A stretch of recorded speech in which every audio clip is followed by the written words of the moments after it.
2022년 4월 독일 정부가 우크라이나에 약 50대의 플라크 판처 게파르트 전차를 제공하기로 승인했을 때 이 전차들이 러시아와의 전투에서 얼마나 중요한 역할을 하게 될지 전혀 예상하지 못했습니다. 결국 독일은 이미 10여 년 전에 게파르트 전차를 퇴역시키고 폐기한 상태였습니다. 게파르트 전차는 1960년대에 개발되어 1970년대에 실전 배치되었고 결국 2010년에 대체되었습니다. 베를린 입장에서는 이것은 오래되고 낡은 자산으로 남아있는 가치도 제한적이었습니다. 우크라이나가 이 전차를 손에 넣어 수십 년 된 전차를 진정한 괴물로 탈바꿈시켰습니다. 이 놀라운 반전을 이해하려면 먼저 게파르트가 무엇이고 어떤 능력을 가지고 있는지 이해하는 것이 중요합니다. 플라크 판처 게파르트, 일명 치타는 모든 기상 조건에서 운용 가능한 자주대공포, 즉 자주대공포입니다. 즉 일반적인 주력 전차들이 전선에서의 전투와 다른 전차 및 장갑 차량과의 직접 주전을 위해 설계된 것과 달리 게파르트는 오직 적 항공기, 즉 저공 비행기와 헬리콥터를 상대하기 위해 특별히 설계된 자주대공포라는 뜻입니다. 게파르트의 아이디어는 1960년대에 나왔는데 당시 서독군, 즉 분데스베어는 미국의 M42 더스터와 같은 기존 대공 시스템이 점차 구식이 되어가고 있다는 사실을 깨달았습니다. 공격기들은 점점 더 빨라지고 기동성도 향상됐으며 공격 헬리콥터는 중요한 위협으로 떠올랐습니다.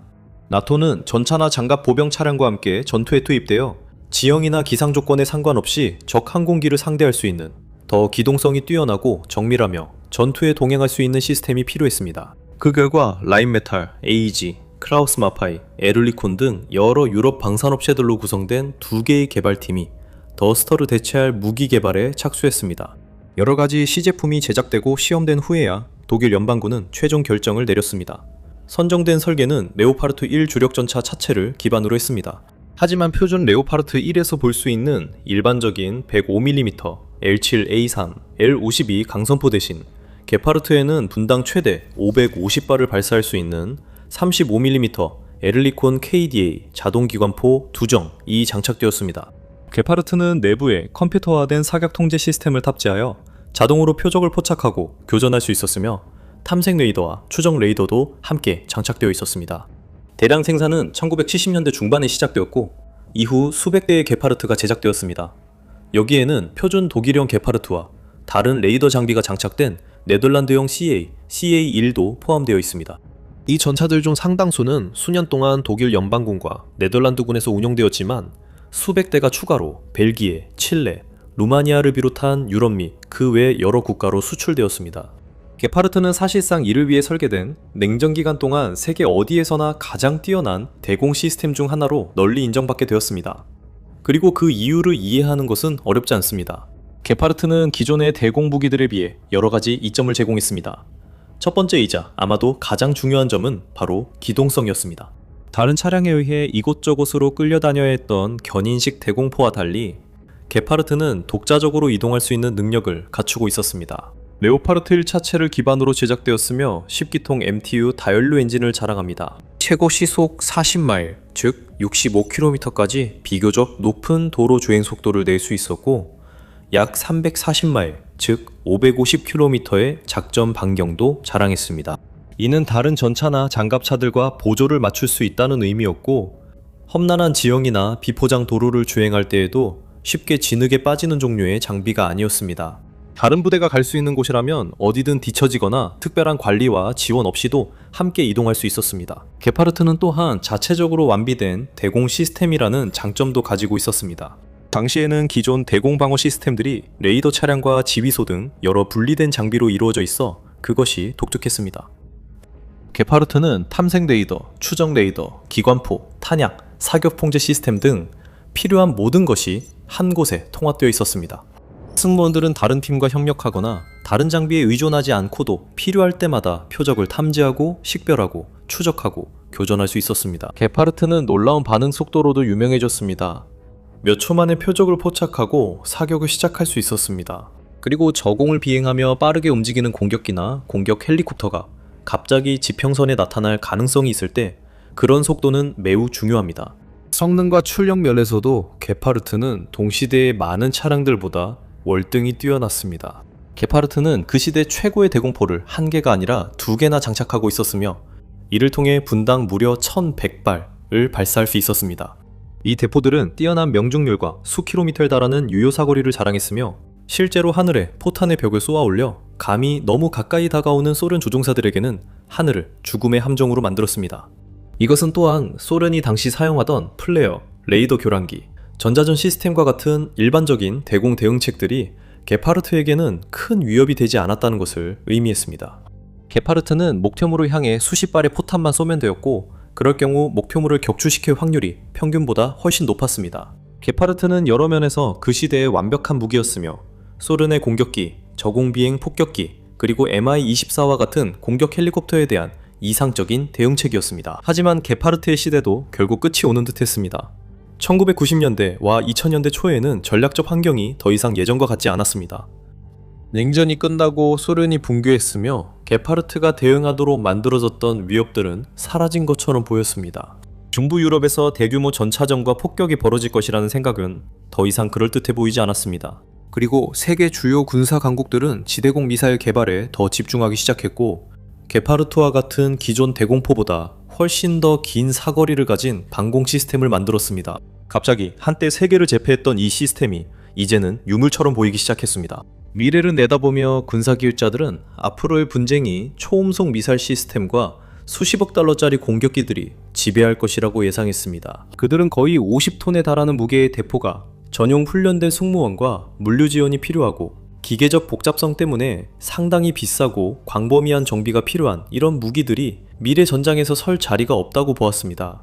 베를린은 더 이상 이 대공포들의 비교적 방대한 전력을 보유하고 유지하는 것을 정당화할 수 없었습니다. 실제로 사용할 필요가 있을 것이라고 기대하지 않았기 때문입니다. 여기에 1990년대와 2000년대 동안 독일 연방군이 거의 전적으로 해외 파병에 집중했다는 사실도 더해졌습니다. 독일 연방군은 아프가니스탄과 같은 곳에 파병되어 반란 진압과 평화 지원 작전에 참여했습니다. 그런 환경에서는 적 전투기나 공격 헬리콥터가 대량으로 등장하지 않았기 때문에 게파르트는 점점 쓸모없게 느껴졌습니다. 결국 불가피한 일이 일어났습니다. 2010년 게파르트는 독일군에서 공식적으로 퇴역했습니다. 게파르트는 전혀 다른 장비인 베젤 2 경방공 시스템으로 대체되었습니다. 베젤 2는 약간 더 빠르고 훨씬 가볍고 컴팩트해서 필요한 곳 어디든 훨씬 쉽게 운반하고 배치할 수 있었습니다. 그래서 많은 구형 게파르트들은 먼지만 쌓인 채 고철 더미로 가거나 서유럽 기준으로는 구식으로 여겨지는 장비에 투자하는데 개의치 않는 비교적 작은 군사 예산을 가진 국가들로 수출될 운명이었던 것처럼 보였습니다. 그 후 몇 년 동안 독일은 이 시스템들 중 일부를 브라질과 카타르로 보내 올림픽이나 FIFA 월드컵 같은 행사에서 보안 목적으로 사용하도록 계획하기도 했습니다. 그러다 우크라이나 전쟁이 발발했습니다.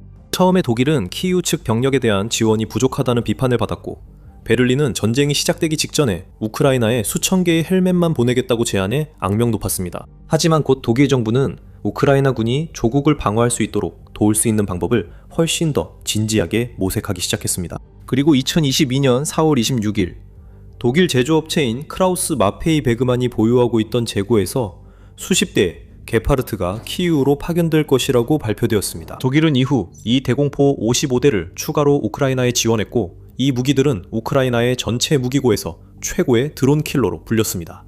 어떻게 가능했을까요? 한때 구식으로 여겨졌던 무기가 어떻게 21세기 최대이자 가장 참혹한 전쟁에서 갑자기 가장 핵심적인 요소 중 하나가 되었을까요? 답변 전에 여러분은 더 밀리터리 쇼를 시청 중입니다. 아직 구독 안 하셨다면 지금 하세요. 게파르트가 우크라이나 전장에서 이렇게 큰 성공을 거둔 이유는 아주 단순하고 피할 수 없는 진실로 귀결됩니다. 예측이 틀렸다는 것입니다. 독일 군사 기획자들이 미래의 전쟁을 상상했을 때 그들은 번개처럼 빠른 미사일과 지금까지 발명된 가장 첨단 군사기술이 탑재된 공격기들이 전쟁의 승패를 좌우하는 세상을 예견했습니다. 그들은 드론에 대해 생각하지 못했습니다. 무인 항공기, 즉 UAV가 얼마나 큰 영향을 미칠지 깨닫지 못했던 것이죠. 우크라이나 전쟁이 발발하고 러시아가 대규모 드론대를 우크라이나 도시와 마을에 발사하면서 전 세계는 드론의 파괴력과 치명성을 직접 목격했습니다. 시간이 지날수록 드론의 중요성은 더욱 커졌습니다. 크렘린은 이 기술에 막대한 투자를 하며 새로운 드론 생산 공장을 설립하고 공격의 규모와 강도를 높였습니다. 우크라이나는 이러한 공격에 맞서 방어할 방법을 찾아야 했고, 게파르트가 그중 가장 효과적인 선택지로 드러났습니다. 이 시스템이 우크라이나에 도착한 지 불과 몇 달 만에 키이우 병사들은 그 효과에 찬사를 보내며 러시아의 샤이드 스타일 자폭 드론을 막는데 얼마나 효과적인지 설명했습니다. 보고에 따르면 개별 게파르트 대공포가 한 번에 수십 대의 드론을 격추시키고 일부는 러시아 순항 미사일까지 격추하는 데 성공했다고 합니다. 세월이 흐르면서 게파르트의 명성은 더욱 높아졌고 우크라이나가 더 다양한 방공 자산을 확보하고 개발하여 지구상에서 가장 복잡하고 다층적인 방어망을 구축했음에도 불구하고 게파르트는 여전히 이 퍼즐의 아마도 가장 중요한 조각으로 두드러졌습니다. 그리고 우크라이나의 방어군은 게파르트를 효과적으로 만들기 위해 별도의 개조를 할 필요가 없었습니다. 그들은 이 소위 구식 자산을 현대적인 기준에 맞추기 위해 새로운 장비나 더 우수한 기술로 개조할 필요가 없었습니다. 그들은 이 무기를 원래대로 사용해 놀라운 효과를 냈고 그 성공에는 4가지 주된 이유가 있습니다. 첫 번째이자 아마도 가장 중요한 이유는 비용입니다. 가장 현대적이고 정교한 서방의 방공 시스템 중 상당수는 엄청나게 비쌉니다. 이 무기들은 단순히 구입하는 데 많은 비용이 드는 것뿐만 아니라 사용에도 많은 비용이 듭니다. 왜냐하면 이들 중 상당수가 요격 미사일을 발사하기 때문입니다. 이 미사일 한 발의 가격이 수십만 달러에서 수백만 달러에 이를 수 있습니다. 예를 들어 미군 패트리엇 시스템에 사용되는 PAC-3 미사일은 한 발당 약 400만 달러에 달합니다. 이런 가격은 PAC-3 미사일을 비슷한 가치의 다른 미사일에 발사해서 공중에서 격추시키고 그 과정에서 수십 명의 생명을 구할 수 있다면 정당화될 수 있습니다. 하지만 수만 달러로 제작할 수 있고 실제로 수백 대씩 떼를 지어 투입되는 드론을 상대하게 되면 이런 경제적 계산은 더 이상 맞지 않게 됩니다. 그래서 현대 방공망은 패트리엇 미사일 포대나 그처럼 값비싼 요격 미사일을 운용하는 정교한 체계만으로 구성될 수 없는 것입니다. 드론으로부터 자국 영공을 방어하고자 하는 모든 국가는 훨씬 저렴하게 사용할 수 있는 대안이 필요합니다. 그리고 게파르트는 그 조건에 완벽하게 부합합니다. 게파르트의 35mm 포탄은 한 발당 수백 유로에 불과한 것으로 추정됩니다. 이는 요격 미사일의 수백만 달러에 달하는 가격과는 엄청난 차이입니다. 이것은 우크라이나가 러시아의 드론대를 막기 위해 수백, 수천 발의 포탄을 자신있게 발사할 수 있다는 의미입니다. 그 과정에서 감당할 수 없는 비용이 발생할까 걱정할 필요가 없습니다. 그리고 이것이 게파르트의 두 번째 큰 장점인 가용성으로 이어집니다. 여기에는 시스템 자체의 가용성과 그들이 사용하는 탄약의 가용성이 모두 포함됩니다. 전쟁이 시작됐을 때 독일은 이 시스템을 수십 대나 보유하고 있었기 때문에 이를 확보하고 거의 즉시 우크라이나로 보내는데 큰 어려움이 없었습니다. 탄약은 조금 더 어려운 문제였습니다. 중립국인 스위스가 독일이 보유한 스위스산 탄약을 키이우로 보내는 것을 막았고 우크라이나로의 다른 군사 이전도 제한했기 때문에 베를린은 대체 방안을 찾아야 했습니다. 다행히도 2022년 12월까지 독일 최대 방산업체인 라인메탈이 스위스의 금지 조치를 우회하기 위해 완전히 새로운 공장을 설립하기로 결정했습니다.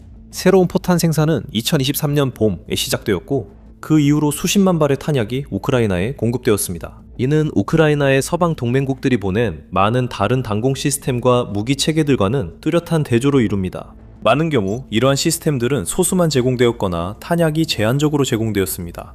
단순히 충분한 양이 없었기 때문입니다.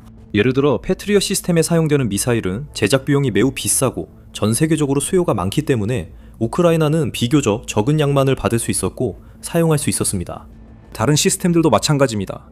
많은 시스템들이 키이우로 보내졌지만 그들이 사용하는 탄약이 충분히 공급되지 않아 지금은 먼지만 쌓이고 있습니다. 우크라이나는 이러한 탄약 부족 위기의 영향을 겪으면서 어떤 시스템을 사용할지, 어떤 목표를 타격할지 선택해야 했고 서방에서 공급된 무기보다 자국에서 개발한 방어 시스템에 더 많이 의존하게 되었습니다. 러시아 역시 이 상황을 이용하려 했습니다. 점점 더 큰 규모의 드론대와 미사일 일제 사격을 우크라이나에 퍼부으며 상대방이 이를 모두 막을 충분한 방어 수단이 없기를 바라고 있습니다. 다행히도 적어도 게파르트에 관해서는 키이우의 수요를 충족하고도 남을 만큼 탄약이 있습니다. 물론 게파르트가 실제로 해야 할 일, 즉 드론을 격추할 수 없다면 가격이나 공급 가능성은 그다지 중요하지 않을 것입니다. 그리고 이것이 이 시스템의 세 번째 장점, 즉 성능으로 이어집니다. 전쟁이 시작된 지 몇 년이 지난 지금 게파르트가 여러 면에서 궁극적인 러시아 드론 킬러임을 보여주는 충분한 증거가 있습니다. 크렘린의 드론은 저렴해 대량 생산이 가능하지만 몇 가지 단점이 있습니다. 이 드론들은 비교적 느리고 낮은 고도로 비행하며 눈에 띄는 레이더 신호를 가지고 있고 비교적 예측 가능한 비행 경로를 따릅니다.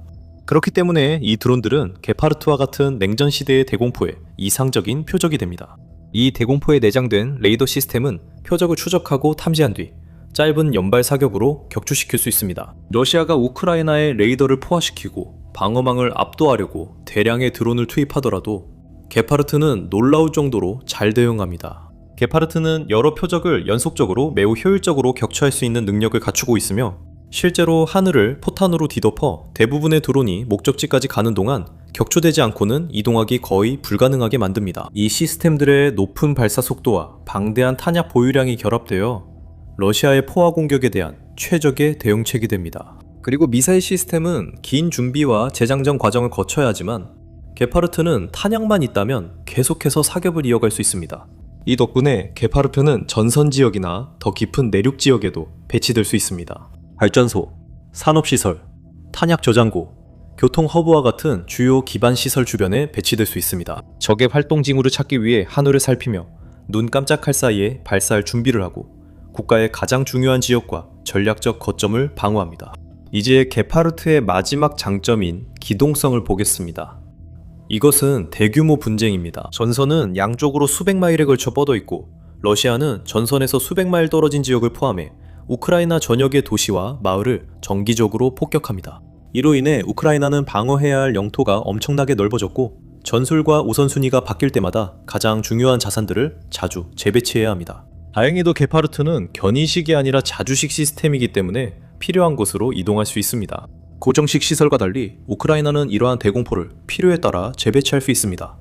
위협 수준이 변함에 따라 여러 도시를 방어하거나 다가오는 공격에 대한 정보에 따라 중요한 기반 시설을 보호하거나 심지어 군 부대가 전선으로 이동할 때 호위 임무를 수행할 수도 있습니다.